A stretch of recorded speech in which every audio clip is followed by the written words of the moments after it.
The United States and Iran have been locked in one of the most dangerous rivalries on Earth, and almost nobody knows why. If you've been watching the news, you've probably heard two versions of this story. One says, Iran is a dangerous, reckless regime that's been asking for this. The other says America is the aggressor, repeating the same mistakes it's made for decades. Both versions are incomplete. The real story, the whole story, goes back more than 70 years, and most people don't even know about it. This is that story.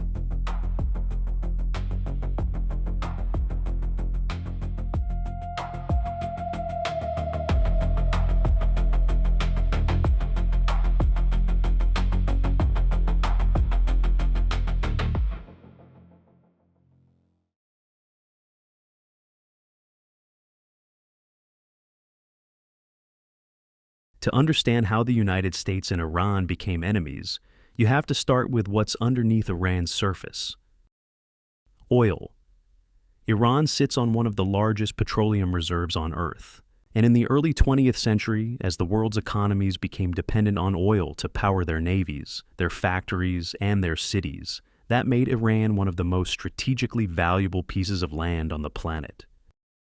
In 1901, a British businessman named William Knox D'Arcy struck a deal with the Iranian government.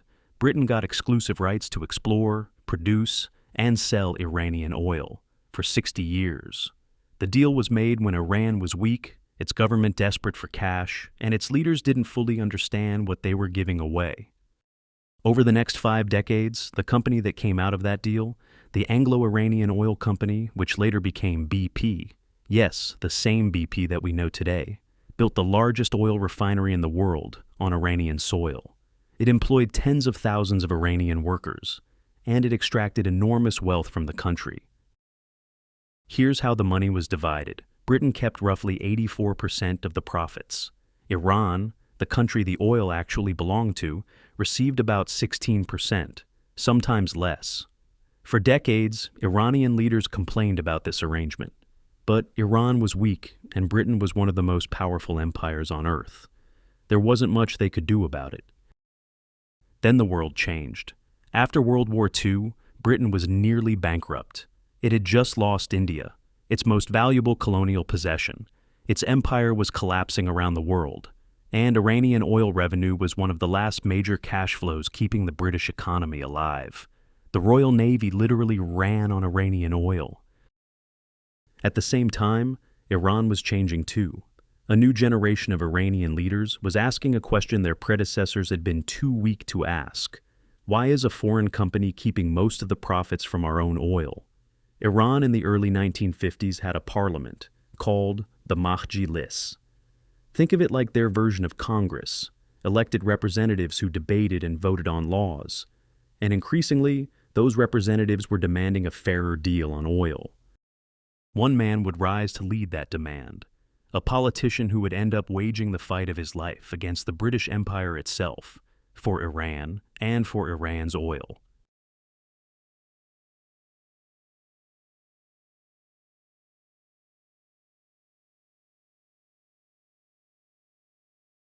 His name was Mosaddegh, and if you're American, you've almost certainly never heard of him.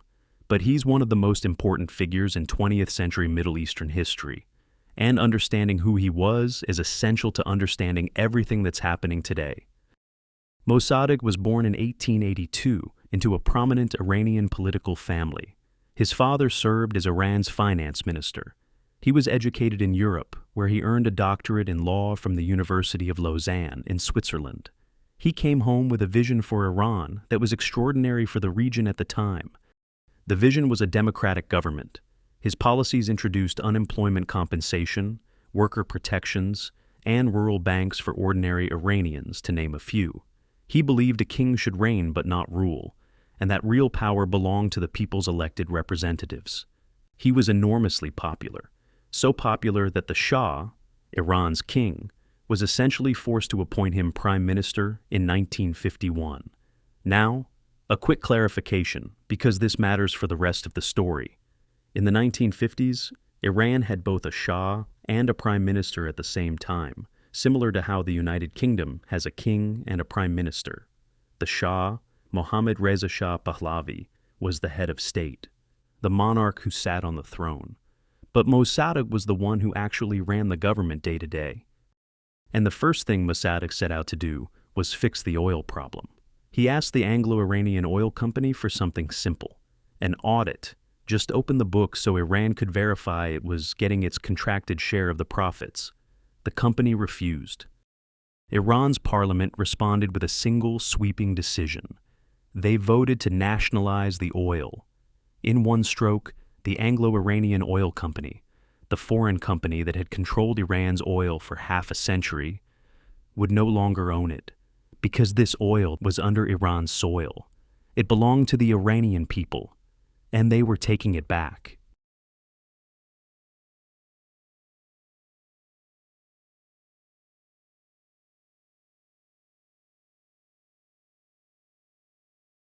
Remember, by 1951, Britain was barely holding on. It had lost India. Its empire was shrinking. Iranian oil was one of the last lifelines keeping the British economy afloat. Losing it wasn't just a business setback. For Britain, it was an existential threat. Britain imposed a worldwide embargo on Iranian oil, pressuring every country on earth not to buy from Iran. It froze Iranian assets. It tried every economic weapon it had to force Mosaddegh to reverse course. He didn't budge. So Britain made a decision. Mosaddegh had to be removed from power, by force. But Britain couldn't do it alone. Its military and intelligence capabilities had been stretched thin by the war. It needed a partner. It needed the United States. But here's the problem. Britain couldn't walk into Washington and say, "Help us overthrow Iran's government so we can keep taking their oil." America had just fought a world war in the name of freedom and self-determination. Helping a colonial empire hold on to its oil profits would be a hard sell. So British intelligence repackaged the entire pitch. Instead of oil, they made it about communism.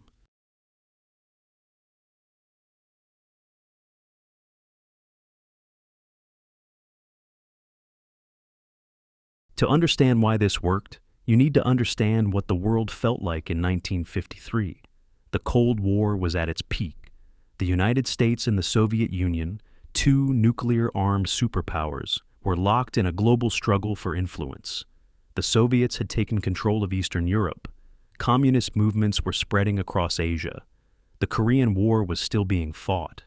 And the genuine fear in Washington was that if one more country fell to communism, it could trigger a chain reaction, what American leaders called the domino theory, where country after country falls until the Soviets control the entire Middle East and its oil.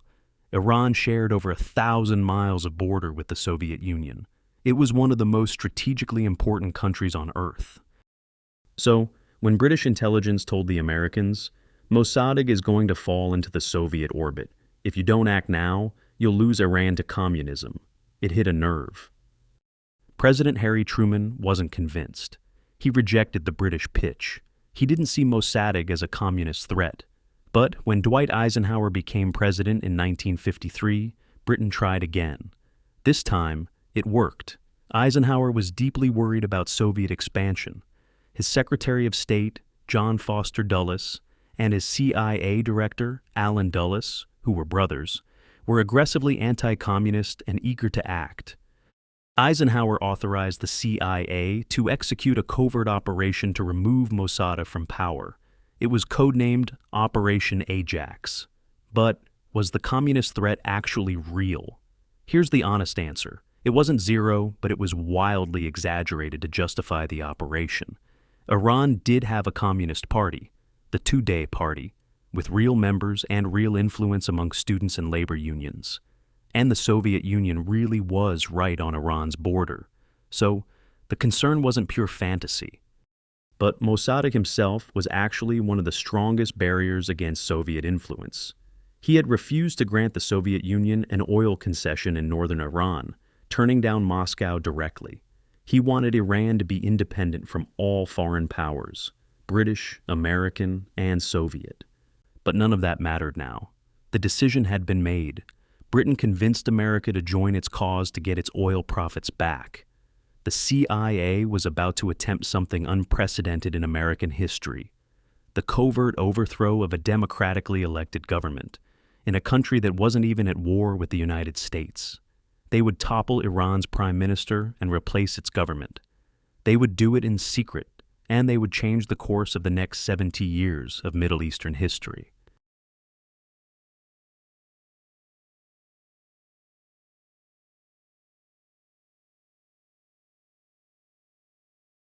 The operation was led by a senior CIA officer named Kermit Roosevelt Jr., the grandson of President Theodore Roosevelt. The plan they put together was simple. It involved 3 people. First, Mosaddegh. He was the target. He had to be removed. Second, a general named Fazlollah Zahedi. He was the CIA's hand-picked replacement, a military man they knew would be cooperative with American and British interests. The plan was to install Zahedi as the new prime minister in Mossadegh's place. The third and final person in the CIA's plan was the Shah himself. He was already on the throne, but he was weak, a figurehead king in a country where the prime minister held the real power. Under this plan, the Shah's role was to sign a royal decree formally dismissing Mosaddegh and appointing Zahedi. In return, the Shah would get what he'd never had: real authority. With a cooperative prime minister doing what he was told, instead of a popular independent leader like Mosaddegh, the Shah would go from a king who merely sat on the throne to a king who actually ruled. No more elected prime minister challenging him, no more parliament getting in the way. So on August 16th, the Shah played his part. He signed the royal decree dismissing Mosaddegh from office and appointing General Zahedi as the new prime minister. But Mosaddegh found out about the plot before it could be carried out.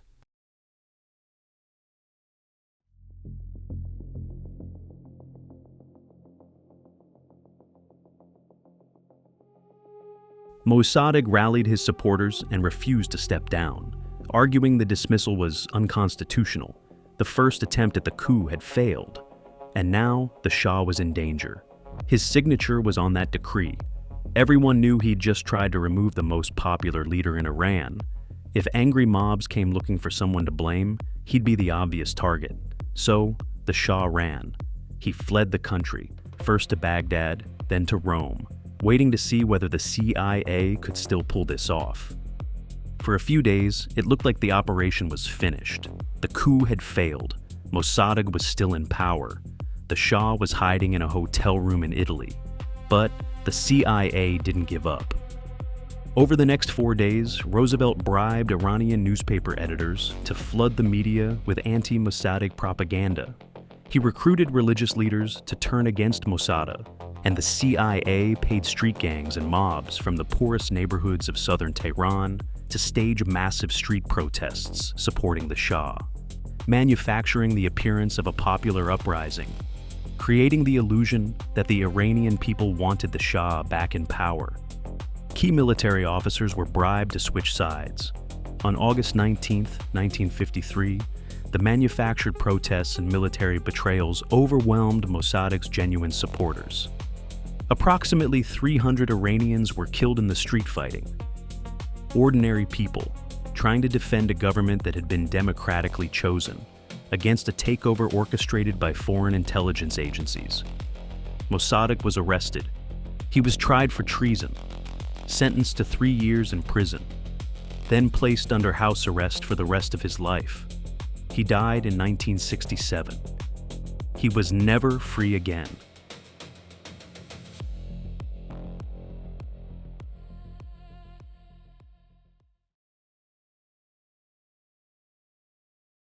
The Shah flew back from Rome, and the deal was exactly as promised.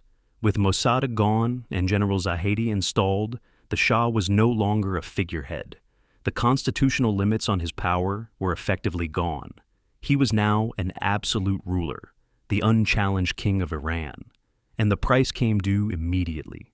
In exchange for America and Britain restoring him to power, the Shah signed a deal giving American oil companies a 40% stake in the consortium that would control Iranian oil production for the next 25 years. Britain kept another 40%. The monopoly was broken, but the oil was still in foreign hands. America gave the Shah his throne. In return, Iran paid the price in oil.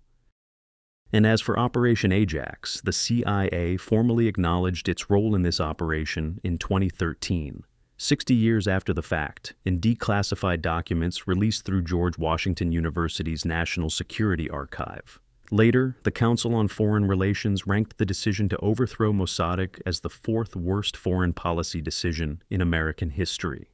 But none of that acknowledgement came in time to undo what happened next.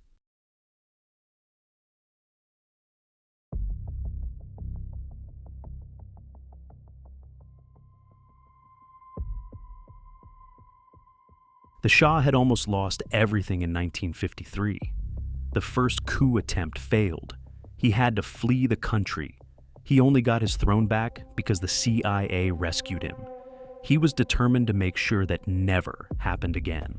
So, in 1957, with direct assistance from the CIA and Israel's intelligence agency, the Shah created something that would terrorize the Iranian people for the next 2 decades.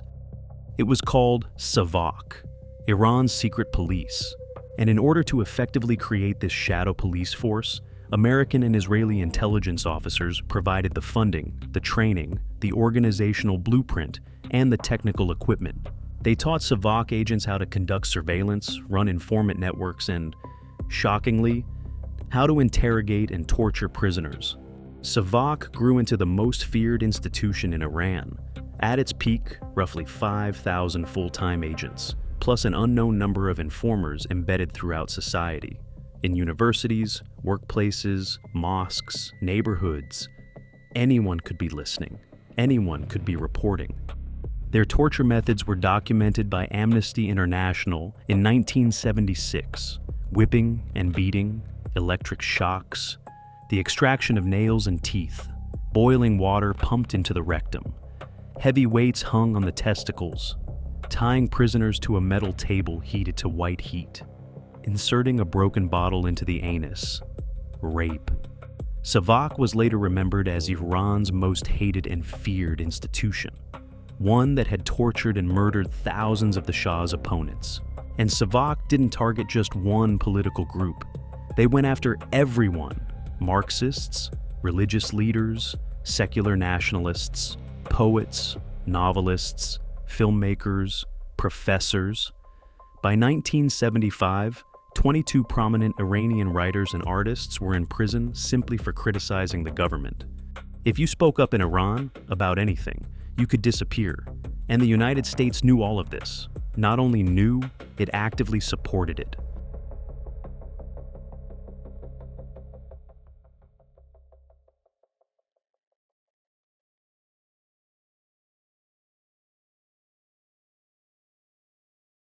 America backed a dictator.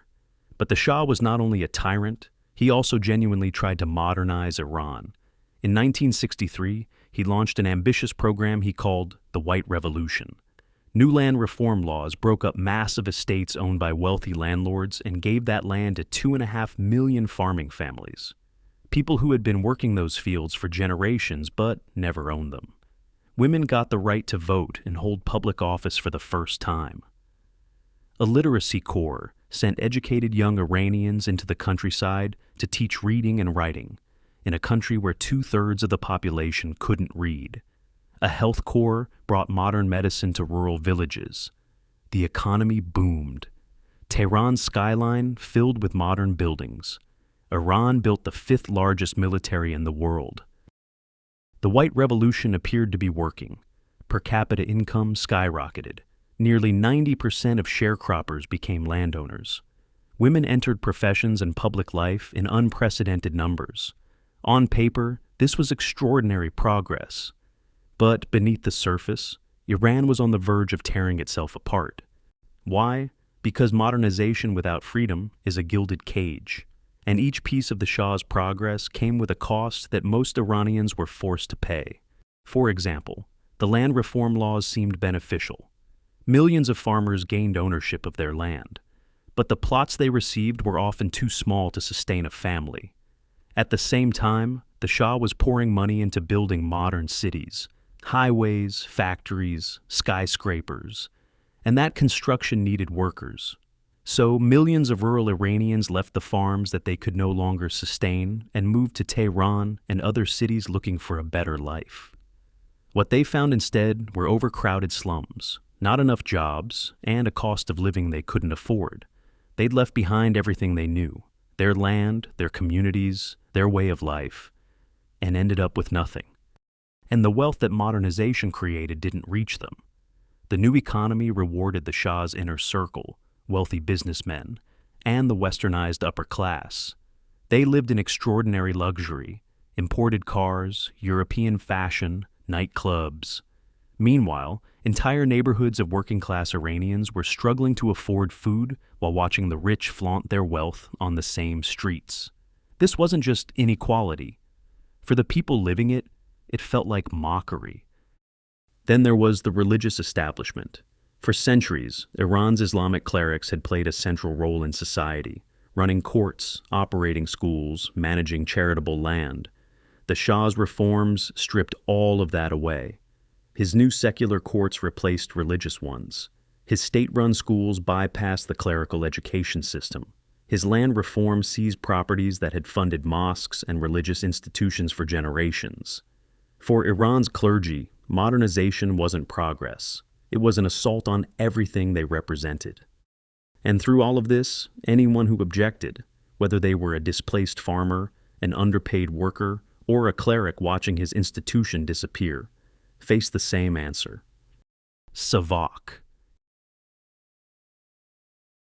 The Iranian people got hospitals and highways, but they lost their voice, their traditions, and their freedom. For millions of Iranians, modernization didn't feel like progress. It felt like having their country taken away from them and replaced with something they didn't recognize. And there was one man who understood that anger better than anyone else.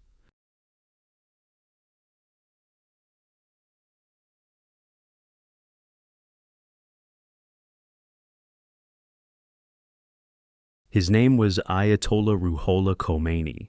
Keep in mind that although his name sounds similar to the Ayatollah that was killed in Operation Epic Fury, this is actually his predecessor. It's also worth mentioning that Ayatollah is a high-ranking title in Shia Islam. Think of it as roughly equivalent to a cardinal in the Catholic Church. Khomeini was a senior religious leader, deeply respected within Iran's clerical establishment. In 1963, he did something almost nobody else dared to do. He gave a public speech attacking the Shah directly, criticizing the White Revolution, accusing the Shah of destroying Islamic values and selling Iran to foreign powers. In a country where Savak could make people vanish for far less, it was an act of extraordinary defiance. He was arrested and then exiled, sent out of the country, first to Turkey, then Iraq, and eventually to France. The Shah thought exile would silence him. It was one of the most consequential miscalculations in modern history. But for 14 years, Khomeini recorded speeches on cassette tapes. Those tapes were smuggled back into Iran and distributed through the one network that Savak could never fully penetrate: the mosques. In every city and village across Iran, people gathered to listen. Millions of Iranians heard his voice. He became a symbol of fearless resistance, the one man who had called the Shah what he was and paid the price for it.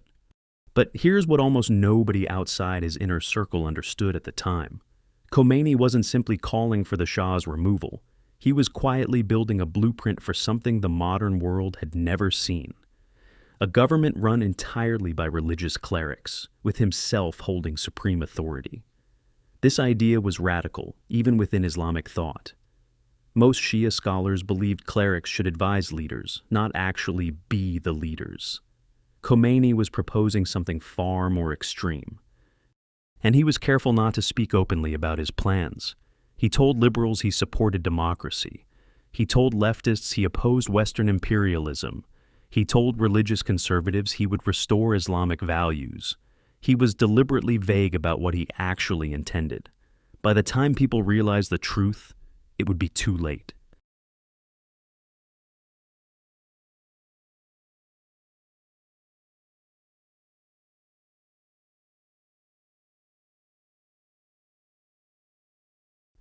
For 26 years, America backed the Shah.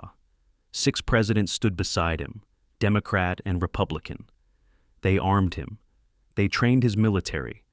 They shared intelligence with his secret police. And they praised him publicly while his government tortured its own people. On New Year's Eve, 1977, President Carter stood at a state dinner in Tehran and gave a televised toast to the Shah. He called Iran an island of stability and praised the Shah's leadership. At the same time, Savak had informers in every neighborhood. Political prisoners were being tortured in government facilities. Millions of displaced, impoverished Iranians were crowding into urban slums with no work and no future. And Khomeini's cassette tapes were playing in mosques across the country. An island of stability, indeed. And here is the twist that Savak, with all its agents, all its informers, all its CIA training, never saw coming. By targeting everyone equally, leftists and religious conservatives, moderates and nationalists, poets and students, Savak had thrown all these different groups into the same prisons. People who would normally have nothing in common shared cells, shared suffering, and shared a single enemy, the Shah and his American-backed secret police. They all agreed. The Shah had to be eliminated. Savak was designed to protect the Shah by eliminating all opposition. Instead, it gave every opposition group in Iran a common cause. And while the Shah's secret police watched the Iranian people, while the Americans assumed their ally had everything under control, while the world's attention was somewhere else entirely, one man, in exile for 14 years, had been patiently building a movement through the mosques, through cassette tapes and smuggled sermons, and through the one network nobody thought to shut down. The revolution was coming, and it was going to be the worst thing that ever happened to them.